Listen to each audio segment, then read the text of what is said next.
SYTA stock analysis. Is it a buy? Is it not? Watch this very short and brief 1-minute video. So watch till the end. Ultimately, what I'm going to say with CYTA is that this is like a decent $7.54 price, but a lot of stuff has happened today because 44% is not a small deed.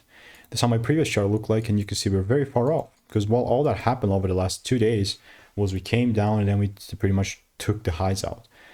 In the meantime, I've not been present with SYTA because I've had some other ticker symbols that I've been following, but unironically, I'm still very open-minded for longs.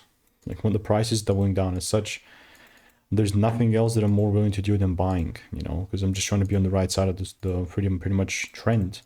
And the only way that I'll do that is if I see this confirmation, right? If the confirmation doesn't give me any sort of double rating, there's no way that I'm buying. So let me just do this. All I'm doing in the meantime, you know, is waiting for my rules to be met so then I can, you know, take things up. But other than that, if you want to learn how I'm making 5-10K per month without indicators, click the first link in the description, get my free emails, and I'll see you in the next one.